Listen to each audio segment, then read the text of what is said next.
Good morning, everybody. I'm Tom Vassell. I'm Z Garcia. I'm the podfather of gaming, Stephen Bonacore.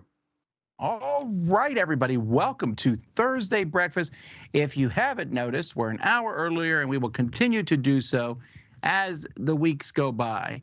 This is to help us prepare for the things that we're doing later today. And speaking of later today, we are doing numbers 20 to 11 of our top 100 games at noon. And then at 2, a live playthrough of Meadow. And in that live playthrough, an announcement about Meadow. So come back for all that. They're exciting. And yeah, there's still, that's not it too. Tomorrow, we're very excited about tomorrow. Tomorrow we're doing there's 3 things tomorrow. The top 10 of all time at noon. And then at 2 p.m. tomorrow, we're doing a premiere. We haven't done one of these before. We've already recorded the video, but we'll come on and chat and talk to you. So you have a live chat while we do this of our Kingdom Death, where we play through it and talk about it. And then at 8 p.m., we're going to come in here and just do nonsense and stuff and end the Kickstarter together. So we'll be playing stupid games, party games, and things like that. So come join us. Who knows what zaniness may happen. Awesome. Yeah, so all that's going on. Of course, Dice Tower Kickstarter is happening at dicetowerkickstarter.com. But other than that, let's get started.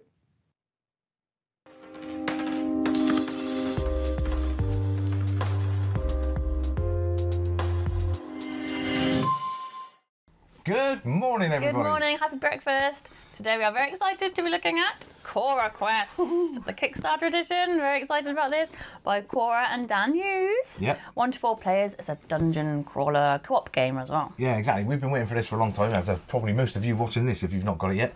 So we want to get to the table as soon as possible and tell you what we thought. Yes. Really nice, simple sort of tile-laying dungeon crawler along the lines of Descent, if you like, but a lot sort of easier to play. The rule set's very simple. It plays very well. It's little standees rather than miniatures, so it's not so kind of heavy. And it's aimed at kids from 6 upwards. 6 plus. Looks great. And it plays really well. It's a really nice little game. Well. It's got a nice mechanism set up. The way that the game plays, the way that you use your special powers, because each player fight the enemies. Separate powers and so on. The enemy spawning is kind of fairly traditional. There's a nice little kind of threat marker that if you don't explore enough of the dungeon quick enough, spiders appear. So there's that kind of happening in the background. Plenty going on, really little treasure boxes to find things. I think the theme works really well as well. It was very thematic for me. Yeah. But not too heavy, and therefore, because you don't like things like Descent. No. But this... I'm not a big fan of dungeon fighting things, but I really enjoyed this. You did. Really and there's 10 quests to go through, so they're all, the way that the game works is you kind of pick tiles according to the quest, and then there are certain tiles that have got kind of little narration points on, and you can either read the narration points from the quest book, or there's lovely recordings and some fairly dodgy acting by Dan on the Cora Quest website. That's really good. Really good. Sorry, Dan. But anyway, big up to the UK Massive for designing this. Well done, really Cora. Really good. And Dan. Well done, Cora. Top Thoroughly job. recommend it. Check it out. It's really great for families too, obviously. Yes, I'm taking it to my kids my nephews and my nieces and my grandkids to play. Very exciting. Definitely. Go and play it, people. You know you want to. Bye.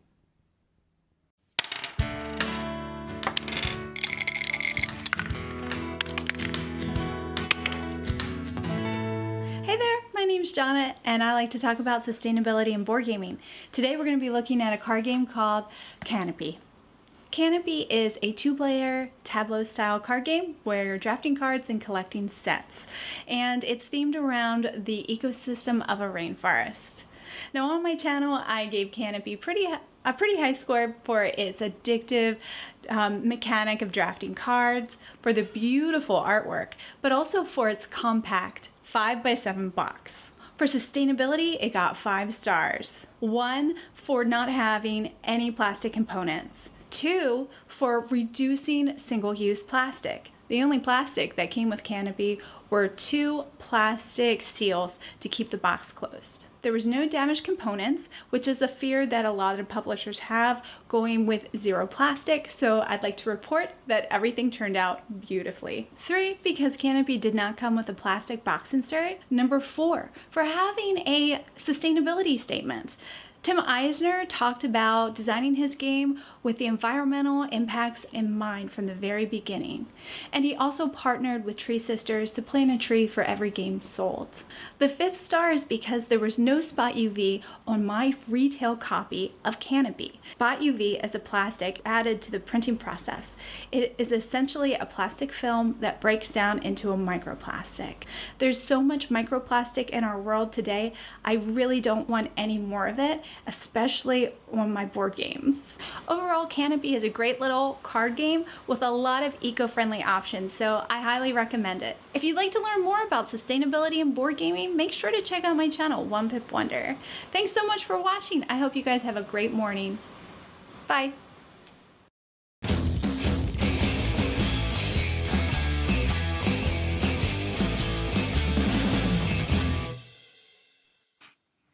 All right, everybody. We are going to be playing a game here. Mr. Bonacor versus Mr. Garcia versus Mr. and Mrs. Internet. That's you. Oh. Hey, is Not everybody have to worried be about married? Is them. that what you're saying, Mr. and Miss? What are you? Never Yes, mind. we have Mom, which is Mr. Bonacor, Dad, which is Mr. Garcia, I have and no the problem. kids, which is the Internet. I didn't say there was a problem. I wasn't even making a joke. You were trying. You said I was like literally right before we started today's stream. You alluded I was the mom in a different No, you're the scenario. mom to my dad. In this particular one, you switch. I'm so confused. Go I ahead. don't think you understand how biology works. Whatever's. Here we go. I'm going to be asking numerical questions, and everybody has a chance to guess at them. You will take turns. I'm going to get 2 answers from the audience this time, and then we have 4 answers. Whoever is the closest, so the audience has a double chance here, will get 3 points. That's not Whoever's the good. closest will get 3 points, and the second closest will get 1 point. That's it. Simple scoring. Here's the That's deal, it. though. Okay, I good. have tilted this so much in favor of Mr. Bonacor What? that I disbelieve this illusion. I'm putting this. So this is a lose-lose situation here on purpose. If you win, Mr. Garcia will just say, well, Of course he you should have won. known these answers. Yeah. And if you lose, our first question is about Italy, a country Mr. Bonacor proclaims that he is part of and knows a lot about. I am Italian American. That's all I've ever said. And I can prove that due to That my is- genealogy on the 23andMe. That is technically not all you've ever said. It's but still- that's all I've ever said. I haven't been there in Sure. 45 years. Sure. So my question is, in the year 2020, how many people lived in Italy? I have no All idea. right, what's the population of Italy? I In literally the have- year 2020 is the number I have from here. I know So Bonacor before you knows a two lot guess, of people, but you think he knows them all? I don't think so, Tom. That's too all many. right, well, that's fine. We'll see. So for folks in the audience, guess. When I get a couple guesses, I will then go to Mr. Bonacor first and to Z. This I isn't got like Price one. is Right, right? Going over doesn't matter, right? Just close. No, going over does not affect it. It will be the closest to it. All right, I have 2 answers from the audience. All right, Mr. Bonacor, what's your guess? I'll give you a hint. Don't guess in the thousands. Bonacor. I really don't know. Bonacor is gonna say, yeah, I don't. I'm gonna pick a country that I know close to what it is.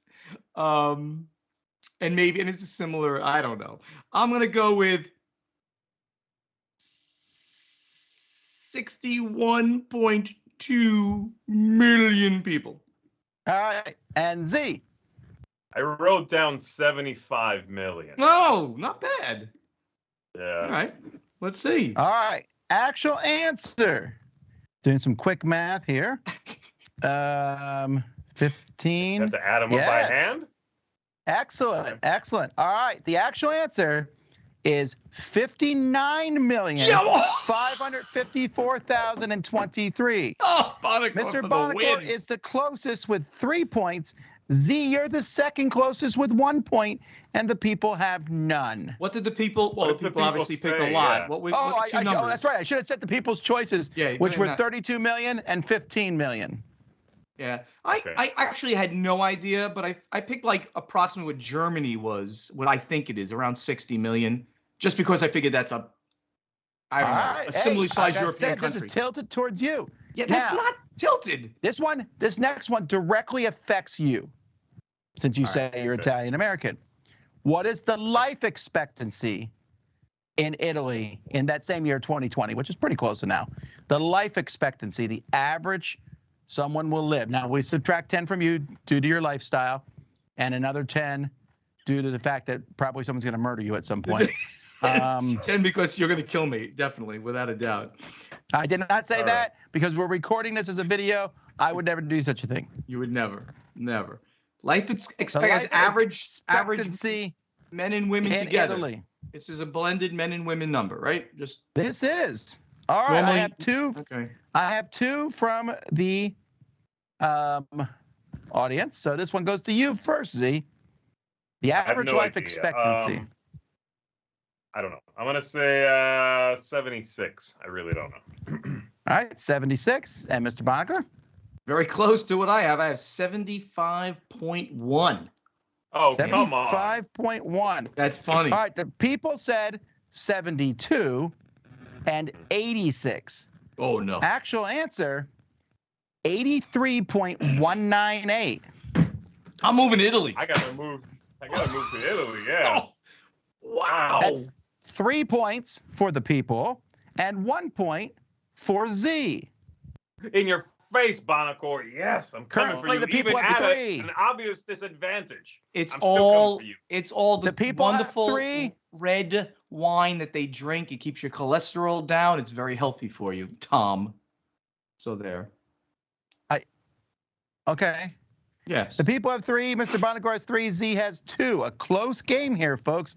Question 3 of 7. Let's move to another spot that Mr. Bonacore pretends to know a lot about. That's New Jersey. All right. Here I know a little bit about. In the year 2021, what was the population of New Jersey? Oh, jeez, I have no idea. I have no idea. I know. That's the population. point here. I'll give you a hint, Z. The state of New Jersey? Okay. The hint is it is the most Fewer than in New York, thanks. It's the most densely populated state in the country. Did you know that? Most densely populated. Are you sure? I thought Yes. Rhode Island was. No. New Jersey is the most densely populated state. Most per square mile. densely populated state. Let's pull it up here. Pretty darn New sure. Jersey is correct. That is correct. It's number 1. Actually, number 1 is technically District of Columbia, but not a state. Not a state. So New Jersey is number 2 and Rhode Island is number 3. New Jersey is the number 1 I was close. state. I thought it was Rhode Island. Okay, the population. I still haven't written it down. Here's a question I have for you, Tom. Right there where it says densely populated, right next to it, it should say the number of people that live there. What's that say? No! I'm not answering that. And also, I should mention here to folks on the internet, please do not cheat and look these answers up, obviously. Yeah. Gamers don't cheat. Gosh, I don't know. Mr. Bonacore, you're first this time. All right, I'm holding here. I don't know. Okay. All right, just give me an answer, Mr. Bonacore. Okay, yes, go. I'm waiting for him. He had to wait. I'm good. I don't know. 8.1 million. 8.1 million. Million. All right, Z? Okay, well, I maybe was too, what is your don't cheat. What's your answer? I'm not gonna cheat. I'm not gonna change it. I wrote 37.5 million. No. 37.5. The people That's said like California. 22 and 29. No. Actual answer, 9.267 million. So I do know. This game is rigged, Tom. This game is rigged. It clearly is rigged. I do know state populations because I know. That's 3 I know more a little points bit. for Bonacore and 1 point for the people. The current scores are 6 for Mr. Bonacore, 4 for the people, and 2 for Z. But hey, let's stay in New Jersey now. In New Jersey, we have to what percentage? turn this car around. In New Jersey, what percentage of the population is 65 and older? Well, it's different now that percentage? Bonacore left, so. That is true. percentage of the population that is 65 and older. And over. In New Jersey. And Florida, it's 99.6%. No, it is not. And I am not. There are some sections in Central Florida where that's not too far off. Yeah. Oh, Yeah, if you yeah. look at it, if you look. Think about like the villages and things like that up there. Up Yeah. near, The villages, the biggest retirement community in the country. It's up like in the Orlando area, Tampa, Orlando, between that, I think. all right, I got 2 from the people. All right. Oh, I got to get a number here. That's okay. Mr. Garcia is going to go first. So what percentage of the New Jerseyan population is 65 plus? You ready, time's Bonacore? You up. got something? Go. Go All ahead, right, see. I'm gonna go with 14%. 14%. I might be over And here. Mr. Bonacore? 21%. 21. The people said 30 and 47. 47 Wow. seems like an Whoa. insane number that you're saying almost half the people are. New Jersey has a crazy. lot of punks in it. They're all young. All right. This one left. Actual answer 16.6%. There you go, Z. That's Yeah, 3 I knew I was points over for as soon as I Z. wrote it. 1 point for Mr. Bonacore, nothing for the people. Current scores are 7 points for Mr. Bonacore, 5 points for Z, and 4 points for the people. Not 3 bad, questions not left. bad. Let's go to another topic Mr. Bonacore is knowledgeable on, and that's beer. Yes, All he right. is. The average American, 21 plus, in the year 2020, drank how many gallons of beer / cider a year? The average American drinks Person. Yeah, okay, all right. per person. The average American drinks how much beer, cider a year? And this is 21 plus, although technically people 21 and under shouldn't be drinking beer, and we know that never happens. Gallons a year. I just read a thing about beer and how much beer was. It was National Beer Can Day, and how much beer per capita Florida produces. It was astonishing. Wow. Okay, beer consumed per capita in the U.S. All right, I got 2 from the people. Hold on. This one is back to Mr. Bonacore. Will be going first.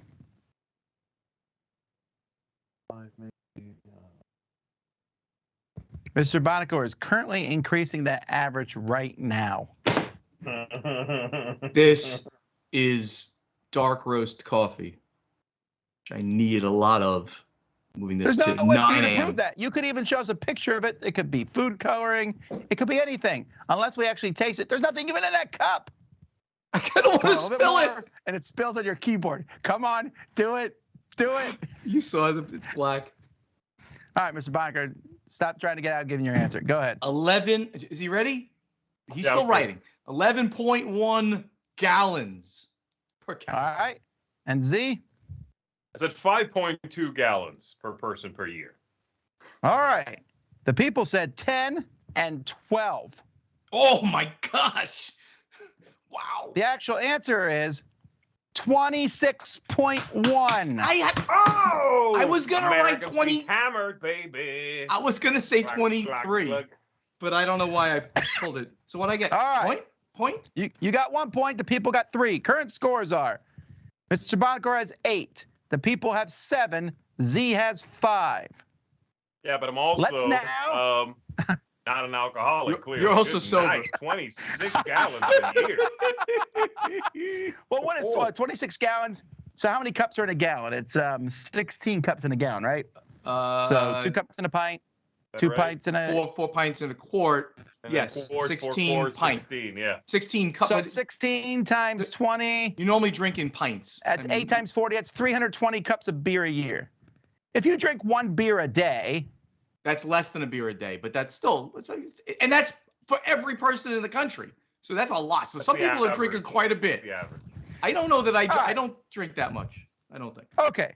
I'm Well, not this gonna is say. of drinkers, obviously, too. It's not factoring that people don't drink anything. How All do right. you know? How do you know? Let's combine 2 of these things now. Oh my goodness. Beer So and how many breweries in the year 2020. I'm going by the data from 2020.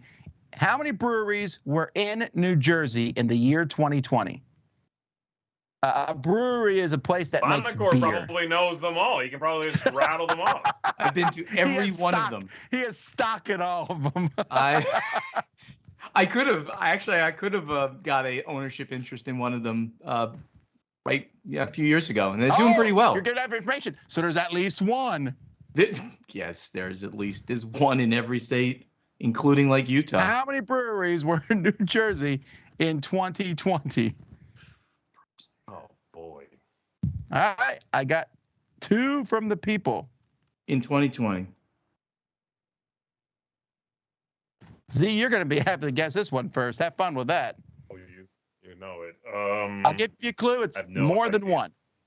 More I said than one? breweries. Okay. I really don't know. 42. Oh no, you did not say 42. I said 41. Oh, really? I wrote it down and everything, man. 42 right there. I actually was going to say 31, and I said 41. Here's the people said 47 and 123. Actual answer, 186. Wow. That's where those gallons are coming from. There you go. Wow, I got the low answer. Terrible. No points. So I was New Jersey's then, right? Wow. That is correct. Yeah. That is correct. Yeah. All right, so the people now have 10. Mr. Bonacor has 8, and Z has 6. Oh, this is Final not question. Fair. We will now ask a question Mr. Bonacor has no clue on. Wait. According to a Gallup poll, what percentage of Americans are teetotalers? They do not drink alcoholic beverages. And we have to How many define of us the word are there, Gallup? Mr. Bonacor? What's our percentage? I don't. Are we talking about U.S. stats here? Yeah, this is a U.S. This is a U.S. thing. I don't mock any of them except you. Percentage Don't drink at all, huh? who do not of adults Obviously, that do this not only drink. counts adults. Yes, again, it's only counting adults. That would be funny. Kids? No. No. Most Gallup polls don't poll kids anyway, so. All right. I have a theme with my answers. I'll just go with it. All right. Let's see. This one is Mr. Bonacor, you're first. What percentage? 21%. 21%. Are you kidding me? I wrote the same number down. Are you kidding? I'm not kidding. It says it right there. 21%. There's my 42 from before. 21%. I will allow you to both have the same number. All right. The people said that sucks 32 for me. No, I can't have the same number. He's winning. 32% and 6.3. It doesn't matter because the actual answer is 36%. So we both get 3 points. 36%. No, the people said 32. Oh, I missed that one. A third of people lie about being drunk. Yes, that's a new stat. 1/3 of the people are lying. That's crazy. By the way, just think what that means to all the other stats, like how much beer is being drunk. So you take out a third of adults, and then they're drinking. Oh my gosh! All right, that is a lot of beer. That stat might be for drinkers only. I don't know. Anyway, I don't know. So final score: Z has 6, Mr. Bonacor has 9, and the people have 13. All that matters is I beat Z in my lose-lose situation. Congratulations, people! Let's keep going. Next. Hello everyone, my name is Dave Luza, and today I would like to talk about a game that we really love, and it's called Trails of Tucana. Now there's a new expansion for this game. It involves small rule tweaks, but it makes the game even more interesting than it already was. Trails of Tucana is a game that you can play remotely very well, as long as everyone has a score sheet, but you could actually make a picture of the score sheet and send it out to your friends and families overseas or right next door to have them play along on any platform that we now know how to use. This expansion brings a couple of new things that are only minor tweaks, but they really make the game more fun if you have played it a couple of times before. Of course, you still start with a setup card and you add those letters to the board, but now you will notice that there were 3 pre-printed letters or cities already on the board: north, middle, and south, and you can just keep drawing these cards, terrain types, drawing one line from the middle of one terrain type into the middle of an adjacent other terrain type. So in this case, we have sand and mountain. Let me do it right over here. Whoop. And you're trying to still connect the different symbols to any of the huts in order to get points and get bonuses. There are 2 new score sheets in this game. This is the little bit bigger one that uses those extra cities, and you can see that you can earn those bonuses now at a different time, which is definitely fun. Do you go for the immediate points, or would you like to have a bonus and set yourself up for even more points later on? There are also some fairies on the map, and that is actually the name of the expansion, the Fairies expansion. They are here, and once you connect to them, you automatically use them. So if I would have a connection water to sand here, then I would actually have this fairy, which now I will mark off here, and it gives me a fast track trying to connect to the different other cities in order to get those A to A bonuses or E to E bonuses. And the downside to it is if you connect to too many fairies, you will actually get minus points, -2, -5. And I really like that. Also, you want to connect the middle to both the north and the south of your board, and you not only get some points for that, but also another bonus road that you can use however you want. So more ways of playing the game, and I think it really deserves it. It is an awesome game to play with up to 1,000 people. I would love to play this game with 1,000 people. But until then, just enjoy Trails of Tucana. Met as many people as you would like. My name is Dave Luza. Thanks for watching. Happy breakfast! This is a segment where we take a look at a board game based on an IP, and I tell you the IP and the mechanisms match. Today we're looking at Dr. Seuss's Grinch, Grow Your Heart. So what's going to happen is each round someone is going to be the Grinch. They're going to take the Grinch tile and the hearts over here, and they'll be the Grinch. You're going to shuffle up the deck, and you're going to give each player 2 cards to start the round, even the Grinch, okay? And then what's going to happen is the Grinch is going to deal out 2 more cards to each player, but not the Grinch. And what's going to happen here is you're going to see the Grinch has a 3 heart. So everybody's going to look at their cards, decide how they're going to score, and discard 1 card, keeping the rest. So these are the ones they discard, and everybody will have their own personal discard pile. Then what's going to happen is the Grinch is going to look at his cards, and he can choose either to take one of the cards from the discard pile, or 2 cards from the discard pile, or cards from the top of the deck. So let's say I want to build a blue, and I don't have any more blues, so maybe I'll take one from the top of the deck.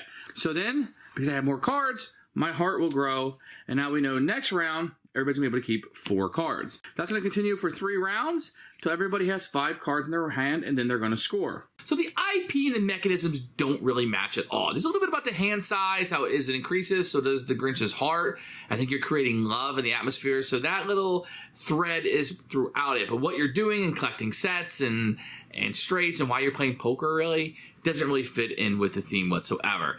The collecting of joy and the collecting of happiness and the presents and the spirit of Christmas, I think that all works in. So if you squint a lot, perhaps, but this is probably one of the most least thematic ones of the Funko Christmas line this year. So the IP and the mechanisms don't match, although this is probably the most gamerish, best game of the line that came out this season. So do you want the IP and the mechanisms to match, or do you want a better game? That's up to you.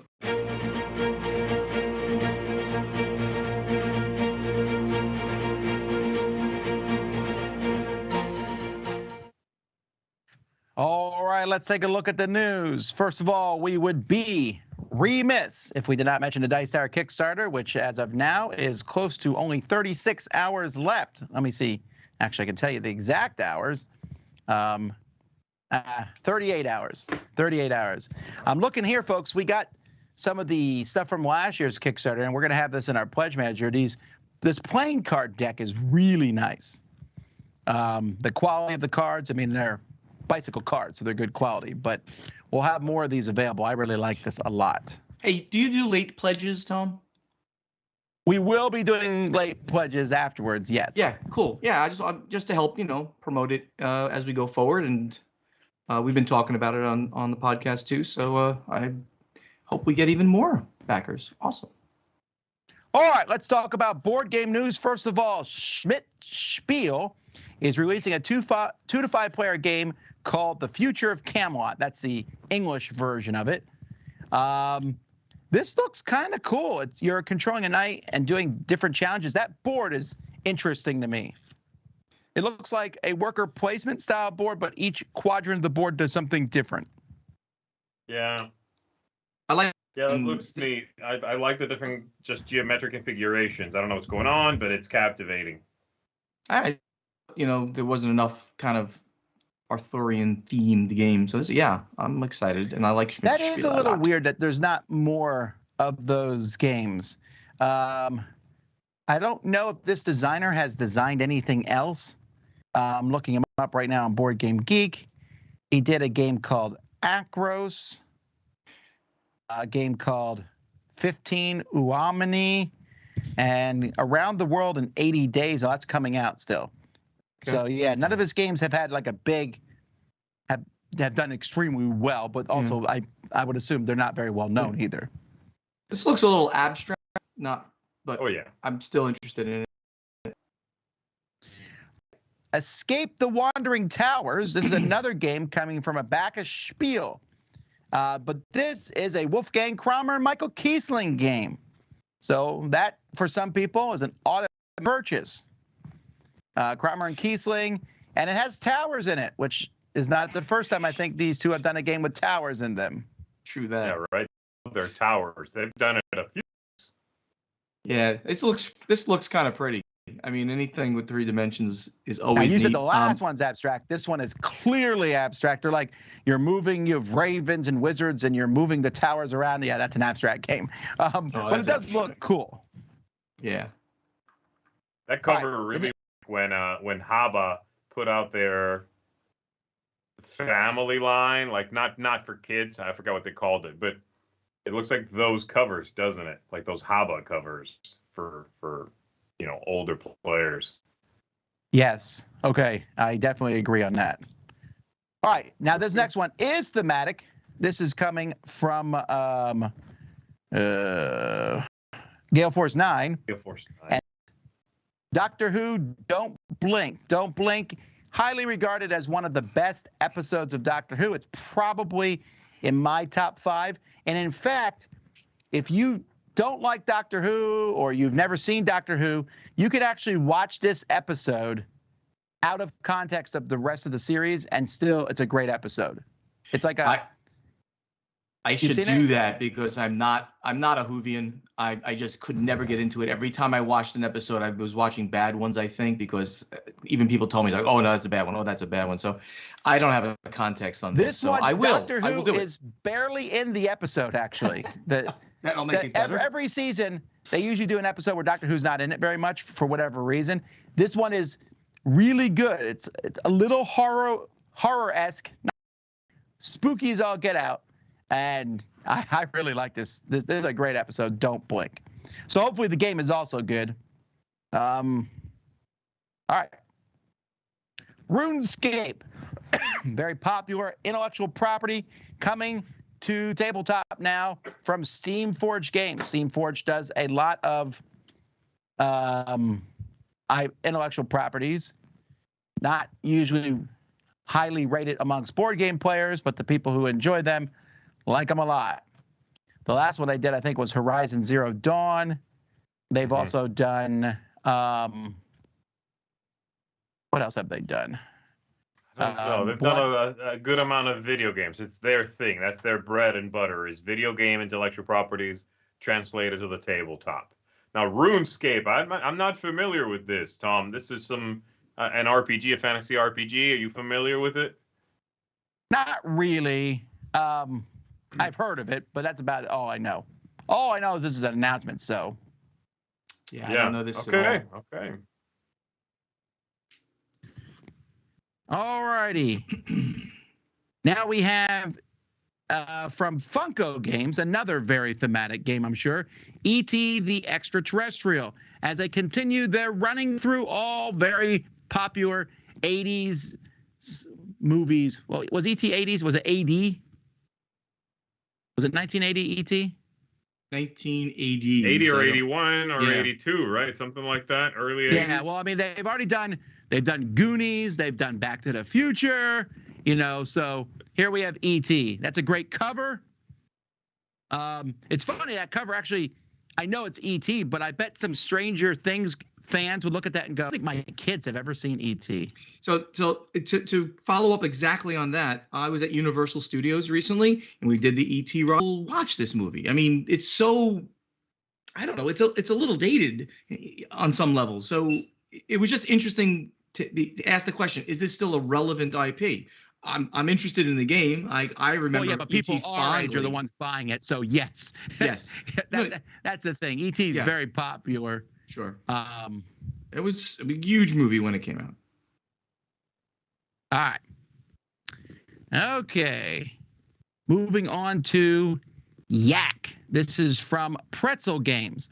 So Pretzel Games, if I'm understanding correctly, Pretzel Games was not part of the deal when Plan B Games was sold to Asmodee. Pretzel Games stayed on its own, or did it go to Asmodee? The first sale of the catalog of F to Z did not include Pretzel. The sale that just was made did include Pretzel.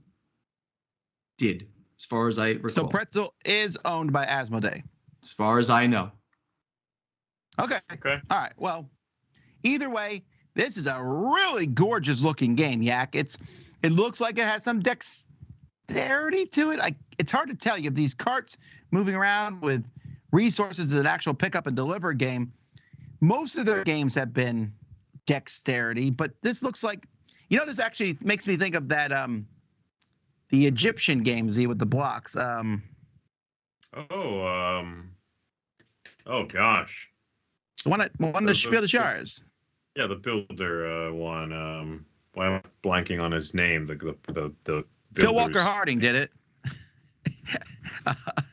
Anyhow, doesn't it kind of give you that vibe?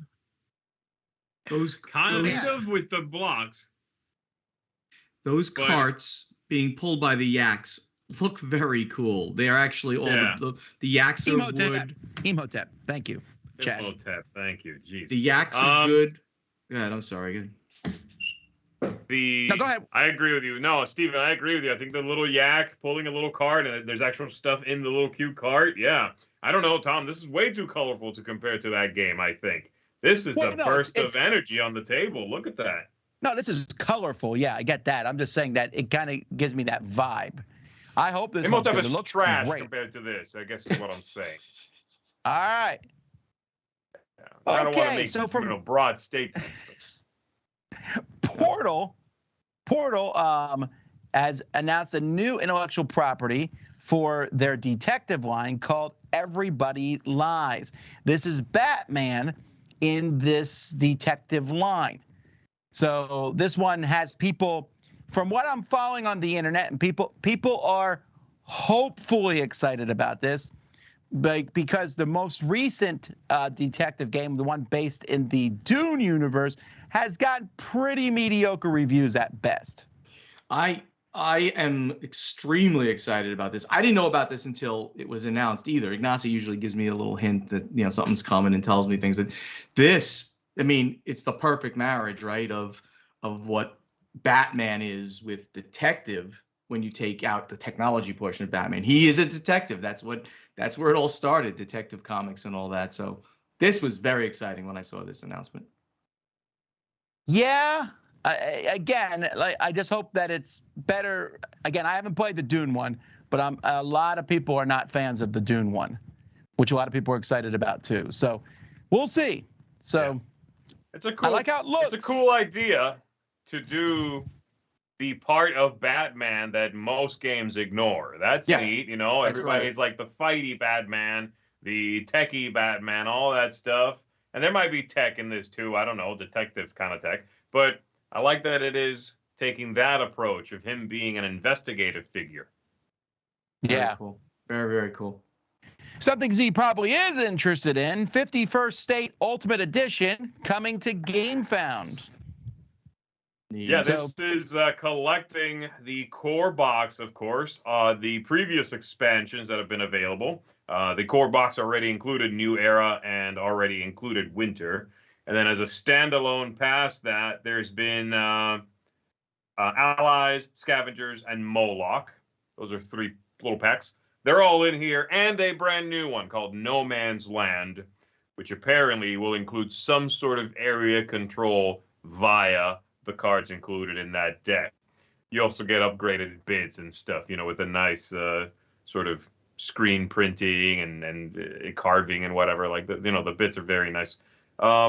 This is neat. I like the top half of this cover and don't really like the bottom half of the cover. I think that whole Ultimate Edition and the metal plating there, I don't know, it looks a little tacky to me. But yeah, this is definitely exciting. This is I adore this game, and more content is always good. Thankfully, for those of us like me who do like this stuff, this expansion, No Man's Land, will be available on its own in a little pack, just like the other ones. So. Oh, okay, good. I have never played 51st State, and I feel terrible to say that, but it's interesting to see how much you love it. So I would love to play it with you at some point. That would be great. I'd be happy to play with you, Stephen. Yeah. Awesome. Thank you, man. All right. So Yellow, we talked about Yellow was a month or so ago. They announced that they were no longer using Yellow USA to distribute their products, an odd statement and such. But they now said they're going to be using Flat River Group for exclusive U.S. distribution. For more on that, let's go to our correspondent, Stephen Bonacore. Business news with Stephen Bonacore. This actually, after I looked a little bit more closely at it, is not a surprise that they moved their sales and the ability to get into the other channels like Target and Amazon and Walmart and all of those. They had already been using. I saw the release. They had already been using Flat River to get into those big retailers. So this is an extension of their relationship that they already had with Flat River. Just hobby distribution going through the subsidiary of Flat River, Impressions, which is a sales agent group, just like PSI is. PSI and Impressions were competitors, and Impressions was bought by Flat River about 3 years ago or so. So this makes 100% sense. Still an odd thing that occurred with Yellow USA, but that's like water under the bridge at this point. That they're gone. So now they're going to this distribution model. Group, Mr. Bonger, Flat River Group, they sell games to Alliance, or are they a competitor with Alliance? A little bit of both, but mostly they sell into distribution. They do distribute themselves as well, but they sell to distributors. They sell to Target and Walmart and Barnes and Noble. They're a way to get into those big retailers as well, just like PSI is. But as a consumer, doesn't this increase the cost of a game? If the publisher sells it to Flat River sells it to Alliance then sells it to a store sells it to me. It sounds like it's adding another price level in there. No, smaller companies use this model. They're exactly the same as PSI. And you know that there are dozens of hobby publishers that use PSI as their sales agent. So all those publishers that use PSI or Flat River take a smaller margin. They take about 15% less money on every sale because that's the cut of the sales agent of either Flat River or PSI. So so they're taking the cost, not the consumer. Yes, essentially. Of course, All right. you could finagle the MSRP to do, to take some of that back. But the answer is yes.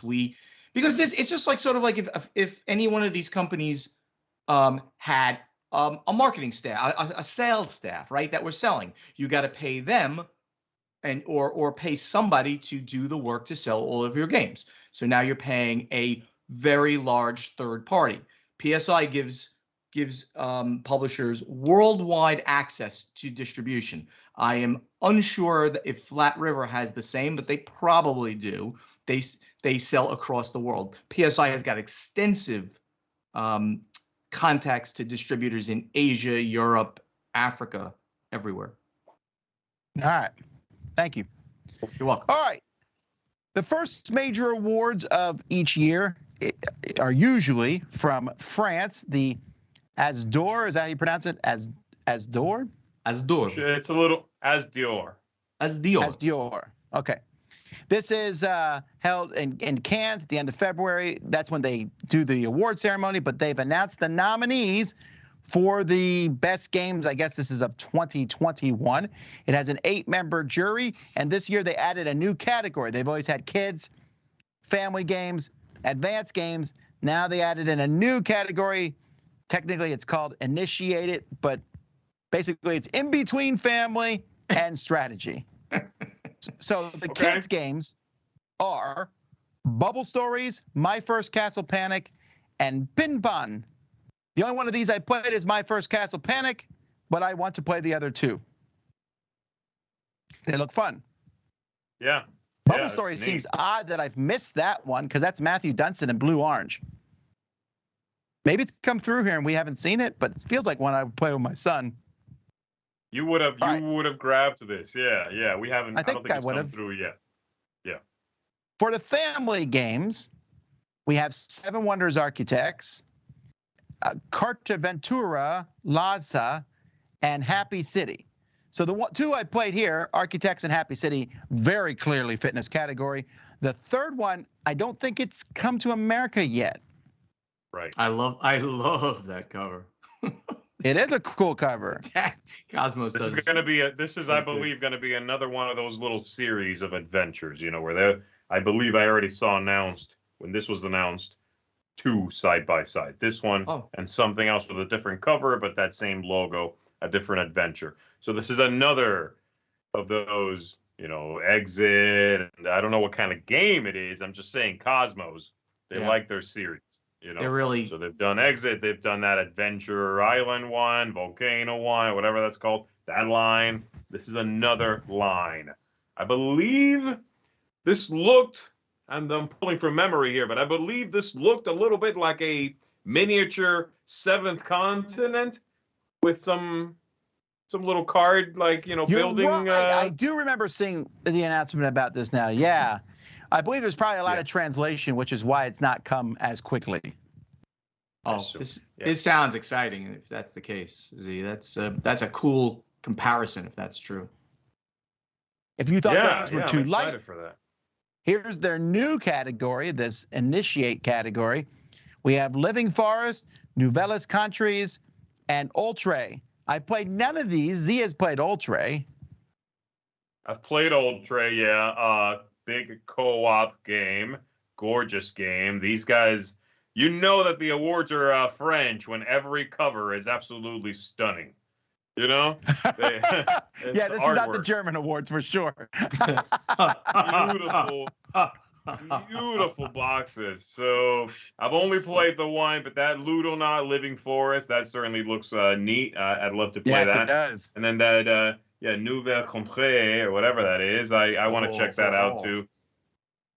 Yeah, cool. Very, very, and none of these I think are going to be too heavy or too difficult to get into. Even this category they've created here is not really that advanced, I guess I would say. All right, then the expert category has Dune Imperium, Lost Ruins of Arnak, and Iki. You played all three of these, Tom. Yes, Dune Imperium and Arnak are pretty obvious choices. They've been nominated. Those two have been nominated for tons of awards. Iki's more of a surprise. It's a reprint of a 5-year-old game. that I think was very small print run when it first came out. I couldn't even guess which one of these will win, but they're all very solid games. Yeah. Some people were confused that Iki was nominated, but just like the awards in Germany for the Spiel, this is the first time it's available in French in France. So it's then able to be nominated and win. It simply hadn't been available before. So they have the same rules, air quote, that they have to have a French edition, probably a French publisher, which ergo you would make it a French language edition. Got it. Yep. Yeah. First time in French, so it qualifies. Well, we'll announce the winners when they're announced at this convention. Alrighty, and that is the news. Hello, Proti here, your Romanian content creator, and today I will continue my series where I will talk about a specific part of a game, and today we will talk about Gizmos. Gizmos is an engine tableau builder where it looks pretty nice on the table because it has those marble and the dispensers of marble and so on, but what are you doing?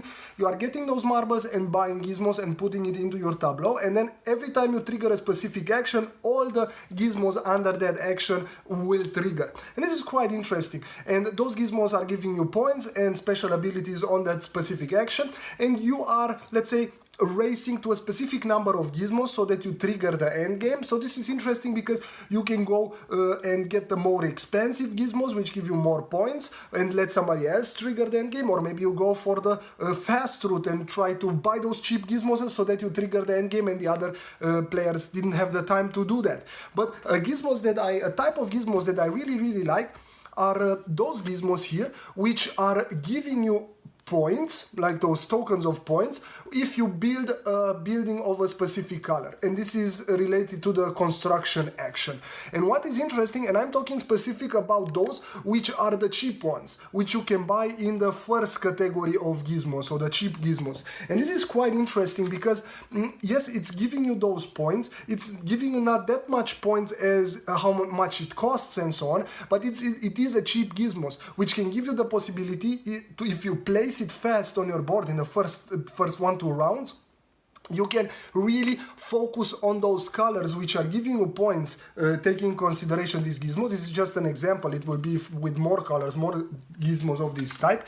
And until the end of the game, you can get some extra points with those tokens, which can maybe make the difference. So I think those are really interesting, and especially the ones that are more cheap, that you can put fast in your tableau, having in front of them and capitalize on that color which is represented on that Gizmos. So this is what I wanted to talk shortly about Gizmos and that specific Gizmos. Have a nice breakfast.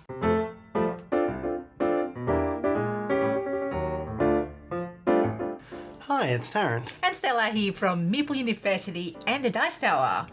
So, there is a game that has been sitting on our shelves of opportunity we haven't played for a number of years.